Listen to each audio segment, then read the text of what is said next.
Buenas Feliz tardes, Carlos. martes con cafecito. ¿Cómo estás, mi hermano? Bien, Carlos, bien, qué gusto estar nuevamente contigo. ¿Cómo anda todo por ahí? Mira, gracias a Dios, te diría que una de las cosas de esta semana es que mientras más cargado en el sentido de trabajo estoy, es cuando más Dios sigue bendiciendo. Y Qué es como lindo. uno puede, como cuando uno va al gimnasio, uno empieza con 5 libras y uno está haciendo 5 libritas y después dice, esto se puso fácil, déjame ponerle 10. Y ahora entonces le pudiste poner 10. Pero gracias a Dios, con salud, con bendición, dándole gracias a Dios por esta semana.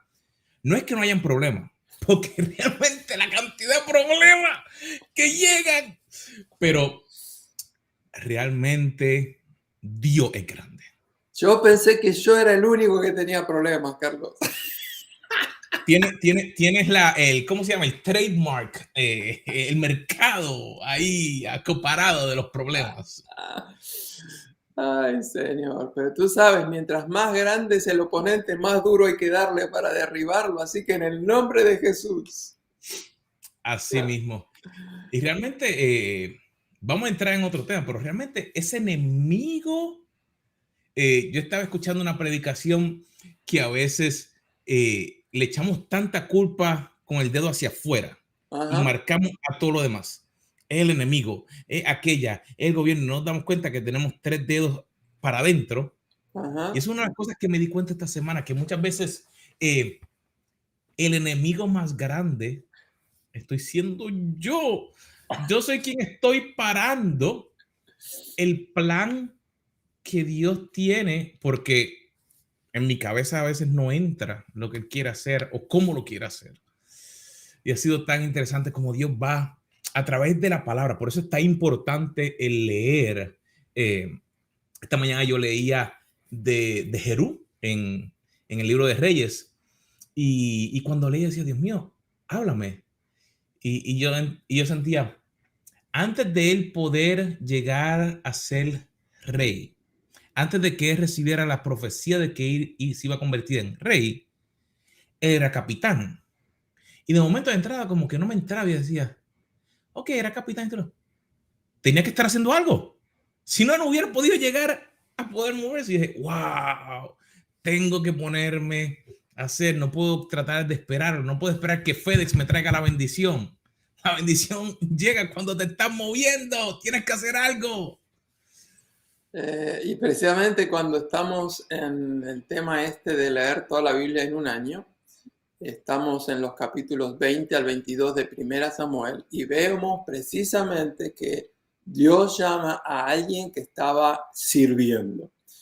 Hemos visto cómo Dios llamó a David, vimos que él estaba pastoreando ovejas y luego a través de un montón de aventuras que narra la Biblia llegó a pastorear a todo un pueblo, pero precisamente él empezó siendo fiel en lo pequeño, las ovejas que ni siquiera eran propias, eran las ovejas de su padre, y después llegó a ser el dueño de todo el rebaño de Israel. Sin embargo, en los capítulos 20 al 22 que nos tocan leer en el día de hoy, así que si estás atrasado, trata de ponerte al día. Si estás adelantado, no hay problema, sigue adelantado. Pero del 20 al 22 nos toca una de las partes más tristes de la historia de David. En el capítulo 18 ya se había hablado de un tremendo pacto que él hizo con el hijo de Saúl, Jonatán. Jonatán le entregó el manto, la ropa, la espada, el arco, el talabarte. O sea, el amor que tenía Jonatán por David y luego David por Jonatán, porque a la hora de la despedida en estos capítulos dice que David lloró más que Jonatán. O sea, el amor que se tenía era increíble. David tiene que huir porque Saúl trata de matarlo, casi mata Saúl por el enojo, la ira a su hijo Jonatán porque le tiró una lanza, o sea que es una historia espeluznante en muchos sentidos. David termina escondido en la cueva de Adulam, viene la familia, habla con él, tiene que David que dejar a su familia a cargo del rey de Moab. Saúl se entera de que el sacerdote lo había ayudado a David, manda a matarlo al sacerdote, a toda la familia, a las mujeres, al ganado. Una historia trágica. Pero todo esto para decir lo siguiente. David en ese último capítulo habla del dolor que él tiene por culpa. Él dice, por culpa mía murió toda esta gente. Y yo quiero decirte que hoy la palabra evangelio, que significa buenas noticias, hoy hay buenas noticias para ti. Si sientes culpa por algo que has cometido, algún error, algún fracaso, o más de uno, más de dos, más de tres, más de 10, hay perdón por la sangre de Jesús. Y tenemos que no solamente perdonar a otros 70 veces 7, tenemos que aprender a perdonarnos a nosotros mismos. Así que esa fue la palabra de Dios para mi vida. David tuvo una culpa por la muerte de tanta gente. Así que yo también tuve que perdonarme por algunas cosas esta mañana. Es realmente interesante el darnos cuenta que ese proceso vino a través de aprender a leer correctamente la palabra de Dios. Porque muchas veces cuando leemos, solamente estamos buscando como que qué yo puedo utilizar para yo sentirme bien. No realmente lo que el mensaje que trae. Y la semana pasada hablábamos de cómo leer un libro sin matarnos. Y queremos seguir el tema. Y sé que entre nosotros no sé si has visto los videos que están hablando de, no es por querer hablar de que tengo un viaje caro, pero cuando voy a la bomba he gastado $300 de gasolina. No es hablar de que tenemos muchos libros, pero realmente a través de los años, no sé tú, Carlos, pero yo he tenido que aprender de otras personas, de otros expertos, cómo leer un libro. Porque no sé a ti, pero cuando yo estaba en la escuela, a mí me querían decir o me enseñaban de que yo tenía que ir palabra por palabra, leyendo y enunciando cada palabra. Y no sé a ti, pero a mí a veces yo leía y como que terminaba la página y como que no me cuadraba. Yo decía, ¿y qué leí? Y me pasaba a veces así con la Biblia. Y no fue hasta que como hace porque al principio no me gustaba mucho leer. Y como te diría, como unos 4 años, yo creo, fui a un entrenamiento de lectura, de fotolectura. No sé si te acuerdas Me acuerdo muy bien. Y yo fui con mucha incertidumbre.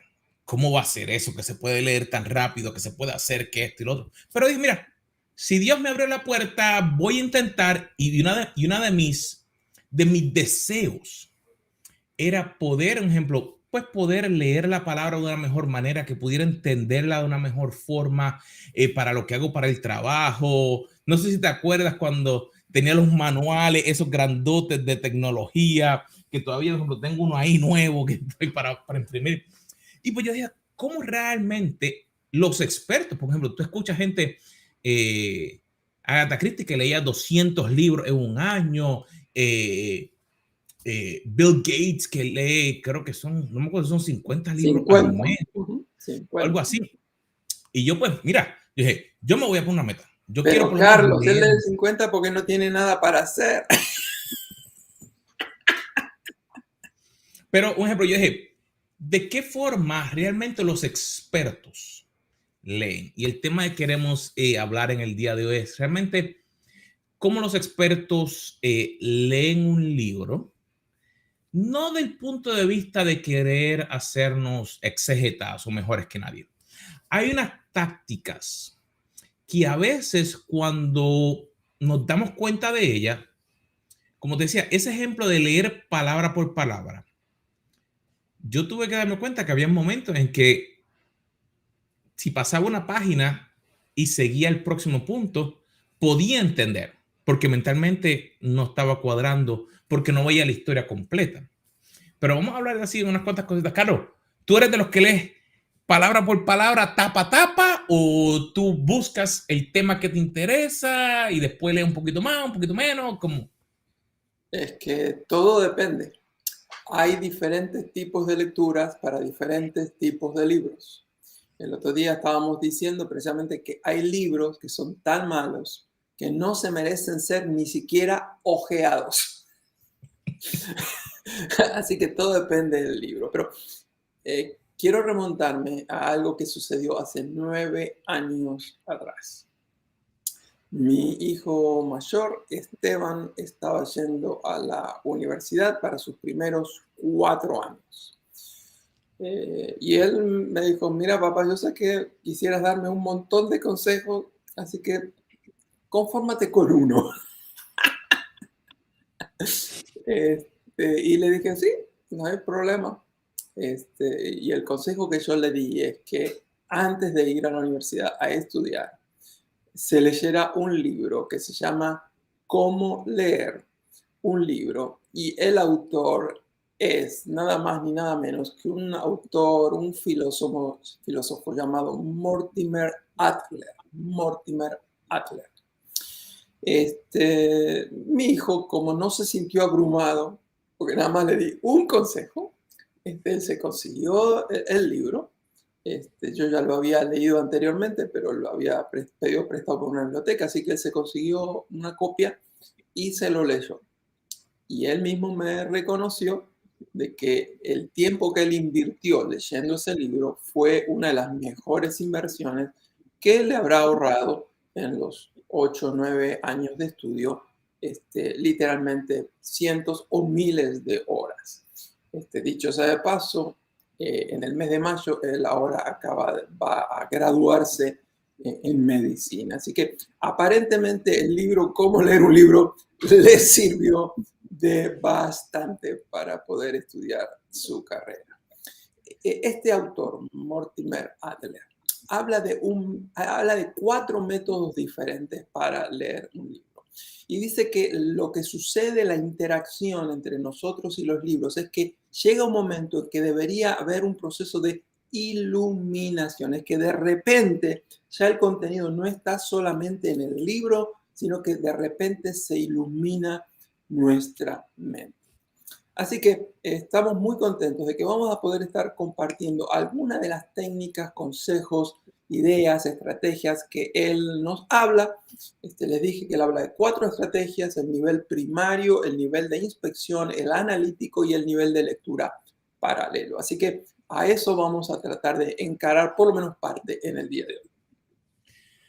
Sabes que a mí me gustó mucho cuando vi esto, porque cuando yo comienzo un tema, no importa lo que sea, lo primero que yo busco es como una lectura, como él habla ahí, de un nivel elemental. Y puede ser un tema difícil, digamos, criptomonedas.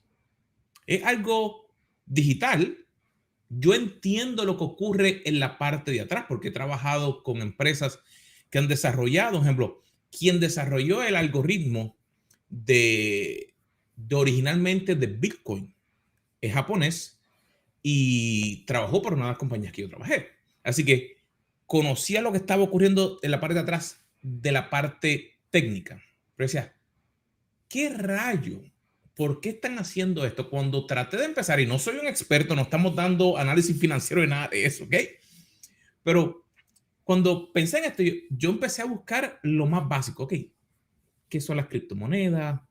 ¿Por qué? Dame lo más básico a qué funciona.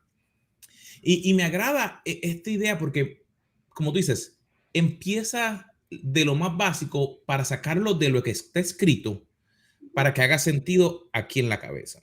Y por eso hay veces que uno tiene que aprender a entender el concepto y si no lo entiende, buscar otro autor o, digamos, eh, en la Biblia, no sé si te ha pasado que a veces en la Reina Valera lo dice de una forma y a lo mejor en la NIV lo dice de otra, en la NLTV de otra, Dios habla hoy. Y yo por lo regular, a veces cuando un pasaje en ese momento no me entra, yo trato de buscar la forma más básica, más primaria, como dice Moller, de que pueda entender a ese nivel para no estancarme. Y me gusta esa palabra. No sé si te ha pasado, de que a veces nos estancamos o estamos leyendo algo. Eh, algunos no se estancan. Eh, algunos quedan tan atascados que no los sacas ni con grúa para que sigan leyendo el libro. Así que algunos abandonan cuando se quedan por ahí. Pero sí, tienes razón.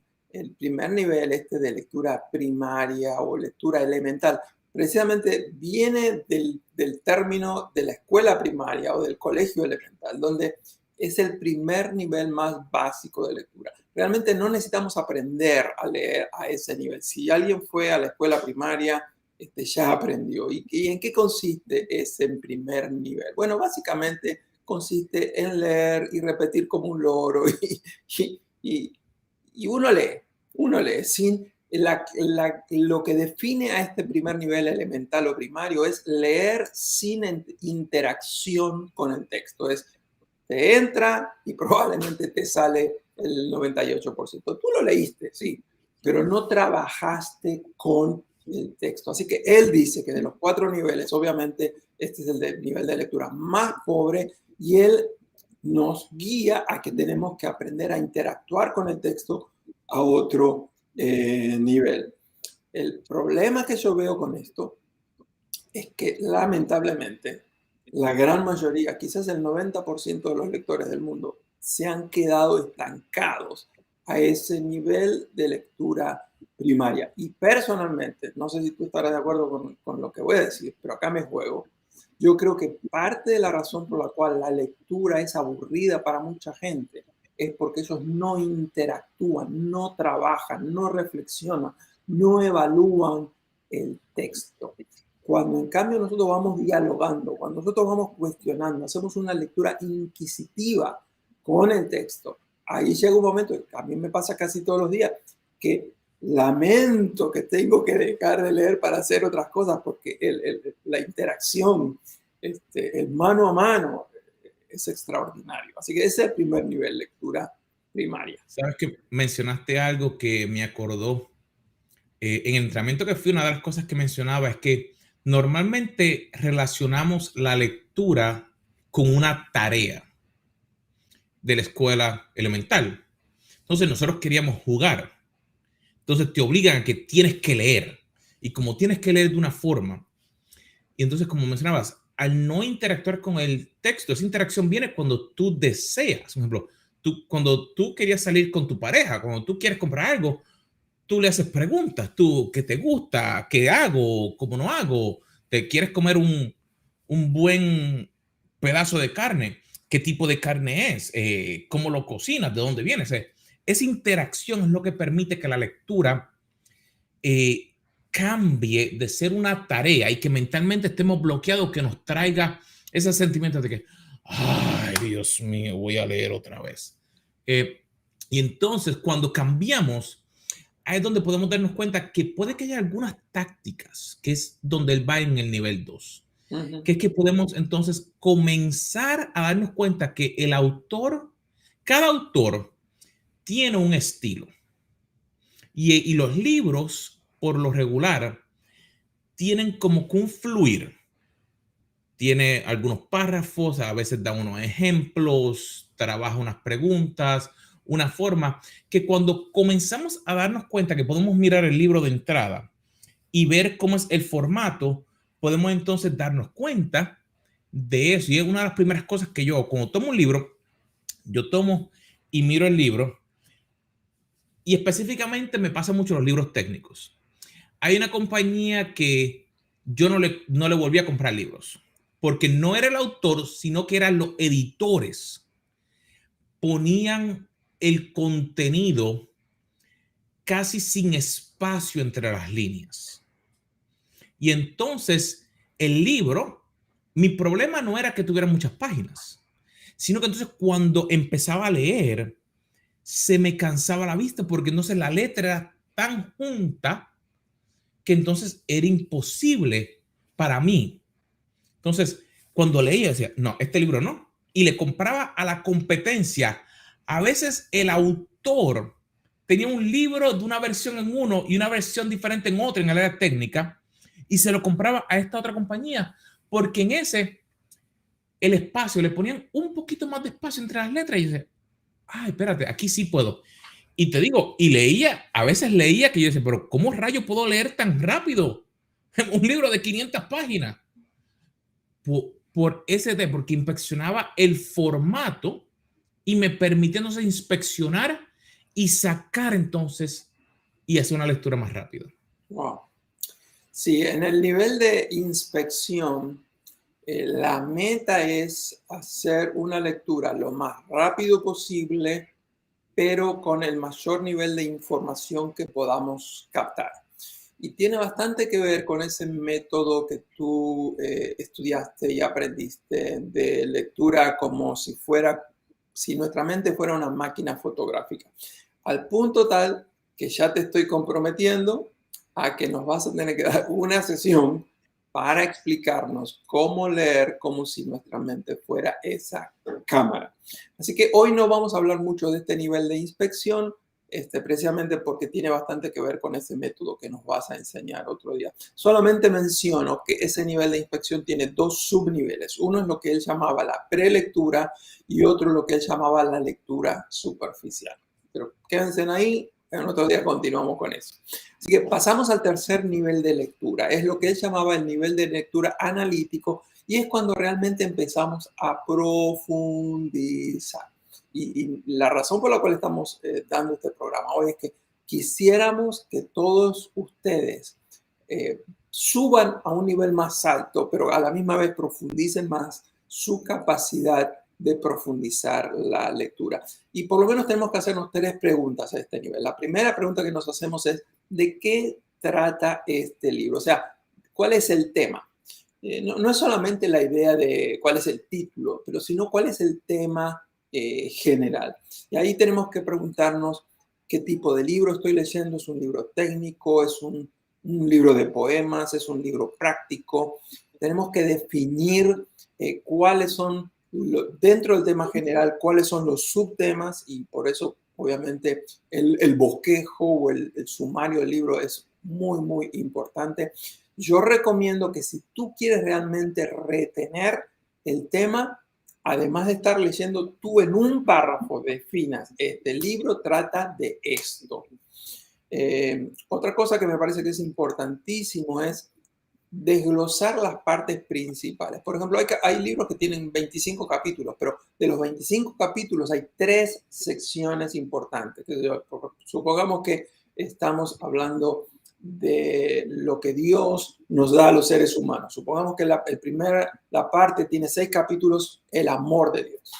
La segunda parte tiene otros 6 capítulos, la gracia de Dios. Y después una tercera parte, la misericordia de Dios. Bueno, además de todos los capítulos, 3 partes, el amor, la gracia, la misericordia. Todo eso nos va ayudando para ir armando el argumento principal. Y esa es la segunda pregunta. La primera era, ¿de qué trata? La segunda es, ¿cuál es el argumento principal? ¿Y por qué usa este argumento y no usa otros argumentos? Para descubrir esto necesitamos ver cuáles son las palabras que se repiten. A veces uno lee en 4 o 5 páginas, siempre está repitiendo una palabra. Bueno, hay que prestarle atención porque el autor, cuando menciona esa palabra, él está tratando de decir algo especial. ¿Cuál es la palabra? A veces la frase. Yo he encontrado en algunos libros que la misma frase se repite 10 veces. Bueno, si eso sucede es porque él está tratando de decir algo especial en ese lugar. Y eso también sucede cuando leemos la Biblia. Por ejemplo, cuando vamos en los primeros capítulos de Proverbios, sabiduría, sabiduría, sabiduría, sabiduría. No está tratando de hablar de revancha, no está tratando de hablar de juicios. ¿De qué está hablando? Sabiduría. O sea, hay cosas que son muy obvias, pero uno va tomando nota de eso.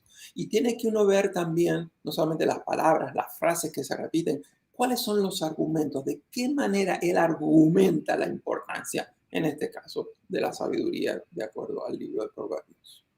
Y por último, en esta parte de cuál es el argumento y por qué, yo creo que es muy importante que seamos honestos y empecemos ya a darnos cuenta, ¿logra el autor convencerme? ¿Logra el autor llegar a tener argumentos sólidos en su exposición del tema? ¿Logra resolver el problema que él nos presentó o se quedó en deuda con nosotros? Así que este segundo nivel, el nivel de exposición, me parece que el nivel de, perdón, analítico, me parece que es importantísimo para todos nosotros. Nos preguntamos de qué trata, cuál es el argumento, es muy importante también. ¿A ti te gusta marcar los libros o todavía tienes esa idea que en la escuela no marquen los libros? Te voy a hacer una confesión. La confesión es que yo siempre he tenido serios problemas con los libros de la biblioteca o con los libros prestados, porque honestamente yo escribo, marco muchísimo, porque para mí lo importante no es terminarlo rápido, lo importante es interactuar al máximo. Yo diría que el típico libro mío, si es un libro bueno que estoy leyendo, mínimo hay en la página un 25% de los espacios libres alrededor completamente marcados con símbolos, con números, con dibujos, con diagramas, con preguntas. Y otro día vamos a hablar de ese tema que es importantísimo, pero yo marco mucho y entonces cuando lo saco de la biblioteca, ¡ah! No, no, no puedo. No, sí. Yo tuve, por un tiempo, yo usaba mucho marcador de colores y entonces depende de la página, a veces se traspasaba. Entonces lo que hice fue que comencé a comprar, buscaba bolígrafos de colores, porque por lo menos a veces usaba negro o azul, pero entonces a veces en la página no se veía bien, pero si tuvieron, por ejemplo, no importa, rosa, amarillo, verde, violeta, rojo, el que sea, porque la idea es por lo menos marcar para cuando abra, que esté ahí, y ese punto analítico, como dice, el tomar esas notas es súper importante y nos lleva entonces a ese cuarto nivel, que es lo que mencionaba al principio. Hay momentos en que tú vas a estar leyendo un libro y vas a necesitar algo que te va a suplementar o que tiene la misma idea o el mismo tema, que puedas leerlo a lo mejor de alguna otra forma. Te doy un ejemplo. Yo a veces cuando me pongo a leer un libro, depende del idioma, busco un idioma o un tema diferente. Digamos, si lo estoy leyendo en inglés, lo busco en español. Lo estoy leyendo en español, lo busco en inglés. Si estoy leyendo una versión de la Biblia, a veces pues tomo otra versión diferente, porque a veces al tan solo leerlo, como que me hace pensar de una manera diferente. Y entonces como que enciende esa llama analítica. Ah, espérate, esto es lo que está tratando de decir. Y es súper importante, por lo menos para mí, el poder entenderlo de esa manera, porque entonces me saca de ese momento de estar estancado. Porque a veces no entiendo un concepto, no entiendo a lo mejor por qué lo está diciendo el autor de esa manera. Y entonces me ayuda a poder moverme y decir, ahora puedo entender lo que estaba diciendo. ¿Te pasa lo mismo o tú lo usas solo de uno? No, me pasa lo mismo. Tú sabes que yo soy medio maniático, digo yo. Mi esposa dirá que soy medio bastante maniático. Una de las cosas que sucede es que si uno lee un libro en un idioma diferente al autor original, por ejemplo, si es un libro que fue escrito en inglés y estamos leyendo la versión en español, yo voy escribiendo y digo, este argumento no me convence, esta palabra me parece que no. Entonces, sí, yo trato de conseguir la versión original y ahí digo, yo tenía razón, el problema no está en el original como fue escrito, el problema es que el traductor se quedó corto acá, o se podría haber dicho de otra manera. ¿Por qué? Porque como yo edito libros, tengo unos ojos que encuentran detalles que el lector promedio no encuentra. Así que todo esto para decir lo siguiente, si tú hablas más de un idioma, y vas a leer un libro, si ese libro fue escrito en un idioma diferente, trata de buscar la versión original del libro, léelo en ese idioma si es que tú puedes. Si tú solamente hablas un idioma y el libro es traducido, no hay problema. El otro día estuve hablando con un gran amigo mío, estábamos hablando de un recurso, me dice, te recomiendo este recurso, y ese recurso estaba en inglés y en español.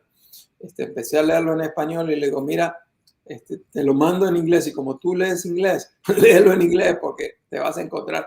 Literalmente, Carlos, faltaban párrafos enteros que el traductor era tan mediocre que se había eliminado en una frase, párrafo, un desastre. Así que ya saben eso. El cuarto nivel de lectura al que queremos hablar hoy, ya hemos hablado de lectura primaria, hemos mencionado rápidamente la inspección, el análisis, donde nos preguntábamos cuál era el tema, cuáles eran las partes, cuál era el argumento. El cuarto nivel de lectura, de acuerdo a Mortimer Adler, es la lectura paralela.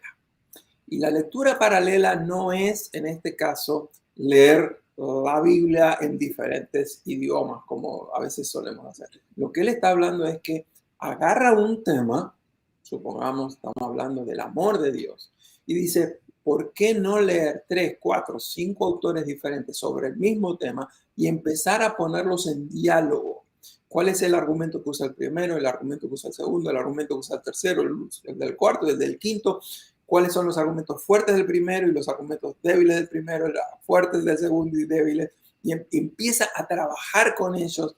Y entonces tú llegas a tus propias conclusiones, que dentro del tema del gran amor de Dios, los argumentos más fuertes de todo lo que leíste fueron estos y los argumentos más débiles fueron estos. A ese nivel, generalmente solamente se llega cuando uno está haciendo estudios universitarios, preparando una tesis, ¿no? Entonces, en la tesis uno tiene que demostrar, por ejemplo, en los últimos estudios que yo hice, se me había exigido un mínimo de 75 obras de consulta. Así que yo tenía que poner a negociar, a trabajar, a dialogar esas fuentes, a que se peleen entre ellas. Pero generalmente el lector promedio no necesita hacer eso. Así que no queremos atormentarlos con eso. Pero quisiera terminar con Mortimer Adler antes que Mortimer Adler termine con nosotros.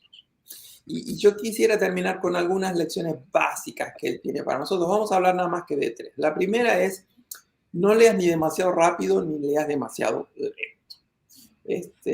Hay que tener un balance. Hay personas que hacen demasiado rápido, otros demasiado lento. Lo segundo dice, cuidado con la información. Hay gente que creen que se la saben todas porque leen de una sola fuente de información. Pero hay gente que si no tienen 25 fuentes de información, entonces dice, cuidado con eso también. Hay que tener un balance, ni mucho ni poco. El tercer recordatorio es, tienes que aprender a seleccionar qué libro vas a leer. Pero no queremos torturarte con eso. Queremos dejarte saber que en nuestro próximo programa te vamos a ayudar a poder elegir cuál es la manera de elegir si vale la pena invertir tiempo en leer este libro o no leer este libro. Ustedes saben que nos encantan las frases célebres, así que les comparto, por ejemplo, una de Francis Bacon. Él decía, la lectura hace al ser humano más completo. Dice también, la conversación nos hace más ágiles, pero es el escribir lo que nos hace más precisos. Así que todo esto para decirte, si eres un buen lector, fantástico. Felicito, por ejemplo, a Carlos Calzada, mi buen amigo de Puerto Rico, que él nos mandó decir, después de escuchar el programa anterior, yo ya llevo leído 7 libros en lo que va del año. Felicitaciones. Pero le estamos diciendo a él y a otros, recuerda, sí, la lectura te hace más completo, pero para ser más preciso hay que escribir. Así que esperamos que tú empieces a escribir tu propio libro. Ay, querido amigo, realmente el tiempo pasa tan rápido. Pero realmente el poder tomar el tiempo de aprender cómo leer un libro, a veces uno diría, pero aprender a leer un libro, ¿qué rayos te están hablando? No, realmente nos ayuda a poder ser más efectivos. Realmente, como hemos dicho antes, los líderes son lectores. Y no es solamente leer los memes que aparecen, no es ver que alguien puso otra cosa, sino es tomar el tiempo para tú aprender y formar tu propia opinión. Esta es la idea de estas 4 puntos. ¿Cómo tú poder formar tu propia opinión, no la opinión de otra persona, sino aprender cómo tú formar tu propia opinión? Así es, queridos amigos, ha sido un placer de que estén nuevamente aquí con nosotros en nuestro programa. Los esperamos la próxima semana nuevamente aquí en Café con Carlos a las 3 de la tarde, hora del este, los martes. Y antes de que nos vayamos, si nos estás viendo, ponnos un comentario, aunque sea hola. Sabemos que hay un montón de gente que nos ve, pero pongan un hola. Hi, ¿cómo están? Compártelo con tus amistades, compártelo con tu familia para que de esa manera podamos seguir creciendo juntos y que la bendición de Dios sea sobre nuestras vidas. Así que, queridos amigos, nos estamos despidiendo. Les voy a dar un truquito. Ustedes saben que nosotros siempre queremos agregar extra valor. El libro de Adler, como es una obra que fue escrita en el año 1940, es un libro disponible en formato PDF, así que pueden buscarlo fácilmente en el internet, lo van a encontrar. No es el libro más dinámico para leer, pero pueden agarrar, por ejemplo, la sección de lectura analítica o lectura paralela y se leen eso y aprendan un poco más. Me lo van a agradecer como me lo agradeció mi hijo Esteban. bueno, mi gente, nos vemos la próxima semana.